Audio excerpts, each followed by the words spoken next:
Today, I will be ranking every dual mythic boss from worst to best. I must say, this is 100% inspired by Ty Fries. Link to his channel in the description. I made this video because I didn't agree with what Ty Fries said, so I took it upon myself to rank it in my own view. The criteria for this list is any boss that drops 2 mythics items. However, medallions do not count, and the bosses will be ranked on the power of the mythics and the difficulty of the bosses. So let's get started. 17. Spire Assassin, which drops the Recycler and Primal Shotgun. At launch, the Primal Shotgun was one of the best and should be worth landing at. However, when it rightfully was nerfed, it was ruined, and it now isn't even a good shotgun, plus had a really bad explosive weapon. She has 950 health, which isn't even worth it for those trash mythics. Number 16 is Shogun X from the island. It's an amazing boss generally. However, the medallion does not count, as I said earlier. He drops the Mythic Fire Oni Mask, which is underpowered because of its poor tracking quality, and its projectile speed, and its bad structure damage. A better weapon, though, is the Mythic Typhoon Blade, which is just the regular one with triple health. They couldn't even give it infinite health. But the worst part is the fact that the boss has 5,000 health in solos, so you easily get third-partied. Plus, when you're low health and you try to fly off, you're extra beatable by the Hollow Twister. This is a nightmare to fight with mythics that aren't even worth it. 15 is Relic. He drops the Mythic Cloak Gauntlets and the MK Alpha.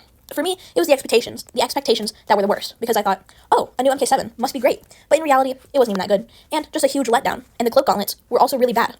In general, invisibility in Fortnite has always been really bad, and the boss fight isn't even worth it because he has 1,300 health. 14, Mandalorian. He drops his jetpack, which is extremely underwhelming, and most of the time, you would drop it. And the Amband Sniper is a really good sniper, obviously, but it's dragged down by the jetpack, but the health is not too high, at only 700. Still, though, every other boss ahead of this one is better. Dr. Doom, at 13. Just to clarify, this is the Chapter 2 version, where he drops the Arcane Ball and the Gauntlets. In Chapter 5, these were later combined into one mythic. However, it is much easier to fight because he only has 500 health, and the mythics were still pretty good. At 12, we have Zeus. He drops the Mythic DMR, which, as a controller player, was actually really good.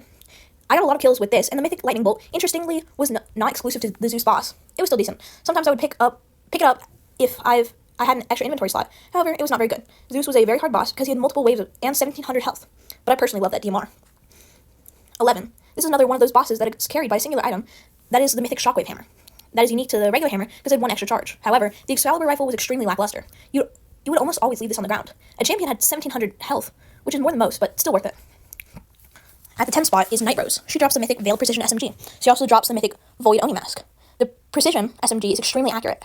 However, the structure damage is very bad, but the Mythic Void Oni Mask is very useful, because a lot of the times when you pick it up, an Oni Mask, it never has enough charges, and 50 will get you through the game comfortably. However, the boss is extremely difficult. Technically, she only has 1,200 health, but the boss always is spewing fire only mask, and the melee can be a bit challenging. Doom-mythic from Chapter 5 is exactly what Dr. Doom had, with the Arcane Gauntlets combined, and the Monarch Pistol, which I believe is very underrated, and I should have carried it more, honestly, since it has grown on me. Doom-mythic has 1,600 health, but it's very easy to kill him if you know the right strategies. I would die very few times to Doom, if even at all. At the 8th spot, we have Iron Man. He had very cool mythics. The repulsors and the flight kit weren't amazing, but everyone just went for the uni beam that hit through walls and did amazing damage. It was overall amazing. Plus, it was one of the easiest bosses because it only had 500 health. Overall, a pretty good boss, but not as good as the rest of the ones on this list. At 7, we have Ocean. Ocean has one of the best assault rifles of all time. Easy, maybe top 5. However, it's extremely brought down by its chug jug, which takes 15 seconds to pop, which most people don't have the time to do so. It's also an amazing boss to kill because she only has 500 health. At the 6th spot is Kato Thorn, which drops the Mythic Katana, which is extraordinary for mobility, and the melee weapon is extremely unique in the fact that it siphons health into yours like a vampire, and the drum gun is extraordinary close range in box. It can't be beat by any other weapon at that range. He has 2,000 health on the higher end of this list, which is a very difficult boss.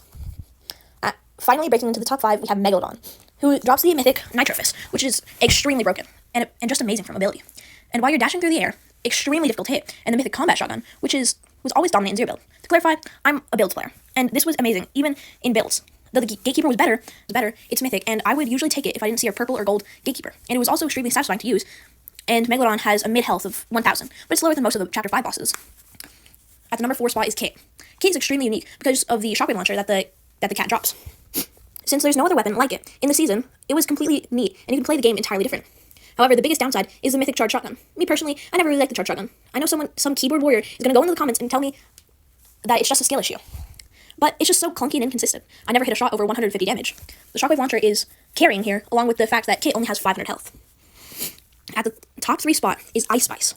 Ice Spice is such an amazing assault rifle. When you shoot another person, you get the pepper effect for 15 seconds, plus one of the greatest mobility items in all of Fortnite. Just sometimes a little bit clunky when you're in a fight, and maybe a little bit inconvenient that Ice Spice has 1,000 health, which is more than the rest of the top 2. Speaking of top 2, the second spot goes to Sky. Sky drops another mythic assault rifle. I prefer Ice Spice's assault rifle because Ice Spice's is the same, but you get the pepper effect. However, the difference is the grappler, where it's infinite, but you don't get icy feet like Ice Spice's grappler. It makes it super efficient and good for fights and traversing the map. She also has half the health of Ice Spice, making her way easier to kill. 1. The singular best dual mythic boss, and probably the best boss of all time, is Jules from Chapter 2, Season 3. First off, she has 500 health, like most of the Chapter 2 bosses. She drops the remodeled drum gun, which admittedly is not as good as Midas's. However, it's made up with the grappler, which is not like Ice Spice's or Sky's. Instead, the glider gun with a lot more range, and it's infinite. I personally loved this glider gun, and it's extremely fun to use. And if you don't want your glider to be deployed, you can quickly pickaxe swap after you shoot it, so you don't pull the glider. This mobility is one of the greatest, being able to close the distance, which can allow the drum gun to excel at those close ranges. Thank you so much for sticking to the end. Please, if you liked the video whatsoever, subscribe and like.